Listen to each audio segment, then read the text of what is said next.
Fantasy Source Baseball Podcast. My name is David A. Arnott, sitting here with Matt Lutovsky. Matt, how are you today? I'm doing good. Well, that's a good thing because we are going to be talking about guys who are fighting for jobs at the major league level. I was going to say, I had to fight Bender and Pinkerton to get this podcast, but I won that position battle. Now, here's the question. Was it determined based on spring training stats or all professional appearances previous? No, I think, George is the senior editor. He takes big picture, and obviously I perform very, very well. I mean, that track record speaks for itself. So.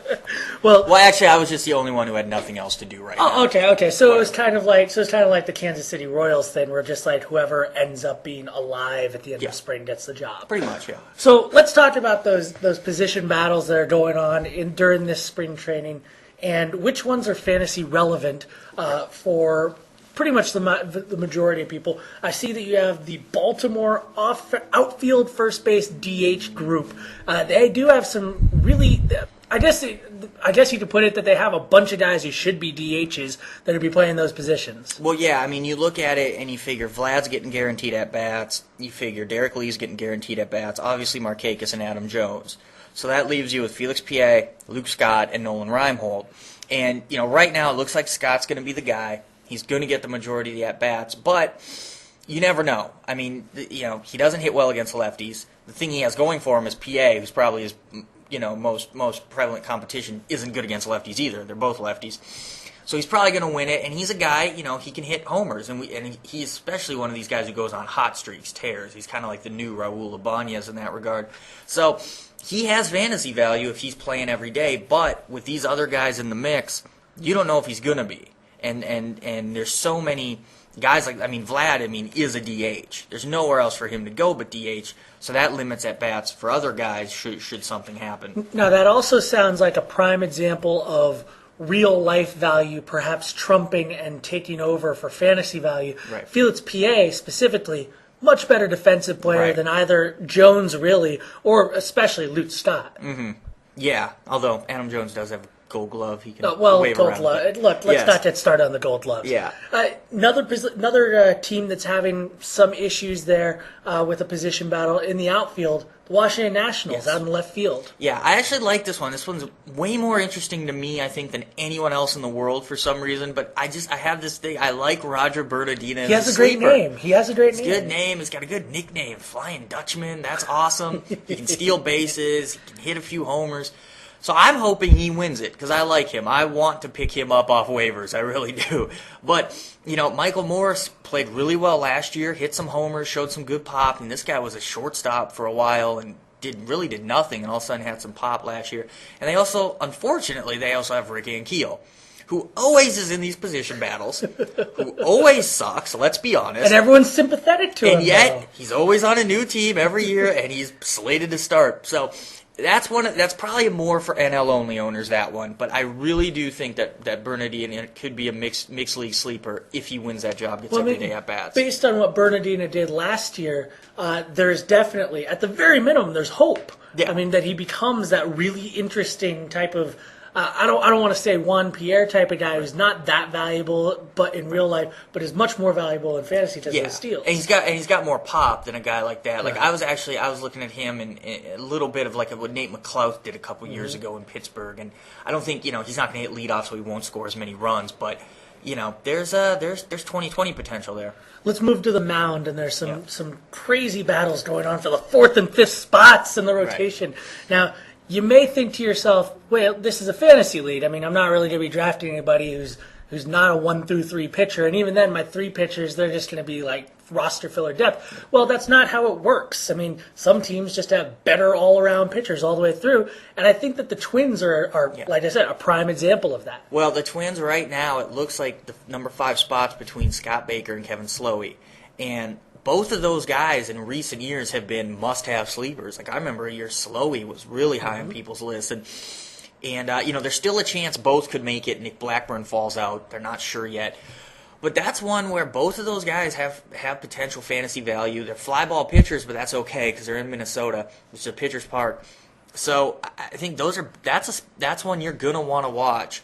And the other guy, I don't think has much value as a bullpen arm. So I don't know if they're going to try to trade him, and that could be something too. If a guy gets traded, last minute type thing, goes somewhere, it could have some value too. So that's an interesting one. The other one I kind of like is the Oakland number 5 starter. That's where last year that same battle produced Gio Gonzalez, who was great. Now this year you're looking at Josh Outman coming back from Tommy John, potentially Rich Harden. We all know how that's going to go. Potentially Brandon McCarthy. There's some names there. There's some guys who add some value. And that's another one to watch. Do any of them have any kind of shiny quality to them anymore?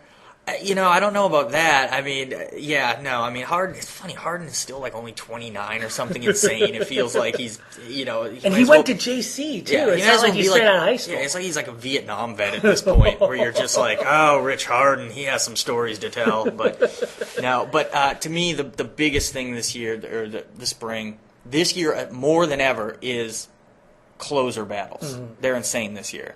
How many there are, and I mean, man, especially if Neftali Feliz gets moved into the rotation. Right. Well, I mean, the weird thing about it is not just, to me at least, is not just how many guys are fighting for a closing spot versus a setup spot, but how many managers are just playing it close to the vest and saying, we'll just probably have a committee. Yeah, we'll probably have a committee, even if, at some point they may just decide for the sake of their players, which is what I think it usually turns out to be, that for the sake of the players, they assign the role of closer to somebody and then in practice turn it into a semi-committee. Well, and that's what we saw last year with the Twins. Nathan went down, and pretty much all spring, Ron Gardner was like, we're just going to go with the hot hand, we're going to go matchups, whatever, and then I think 2 days before opening day, he's like, it's going to be Roush. Yeah.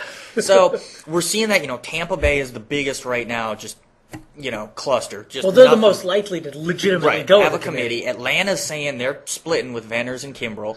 That's what they're saying, much to fantasy owner chagrin, because we want one of those guys to be the closer. Absolutely. There's a couple others right now that are settled, so to speak. Looks like Rodney with the Angels, Thornton with the White Sox, Hanrahan with the Pirates, Greg with the Orioles, but that can change based on what happens this spring. Watch those. Same with Toronto with Frank Francisco, Dotel. And Seattle's worth watching because Ardsma's hurt. He's probably not going to be ready for the start of the year. Right now it's Brandon League, everyone thinks, but when you have that open of a race, you don't know who's going to win it. And the thing about with several of those, I'm just looking off the top of my head, Chicago White Sox and Pittsburgh, is that they have a guy right behind who can get the strikeouts, who can do all the things that if this were a video game, you just say dump the high priced closer, go with the cheap guy, like Chris Sale, like Evan Meek. Right, and even in Baltimore, Uhara was great last year in that role. He's hurt right now. Simone's not arrested anymore. Well, right, and they still have Mike Gonzalez, who they signed last year to be that guy. And in Toronto, you have Francisco's closed, Dotelo's closed, Brandon Morrow is closed for that matter, even though he's a starter. But they have Roush, and they have Jason Frazier's even closed there. So a lot of options with these teams. It's more than I can ever remember has this many closer battles been up for grabs. Do you have an actual one piece of advice other than scour the news lines, try to find out who's going to be the actual closer first? Anything you would have to say to someone? That's all you can do. And I just think at the end of the day, you just draft a guy. If you legitimately don't know who the closer is going to be, just draft who's better. So your advice is work harder. Yeah, is work hard, plan better. Work harder. And win. Work harder, plan better, winning. That's So, it. all right, Matt, thanks for joining us. Yep.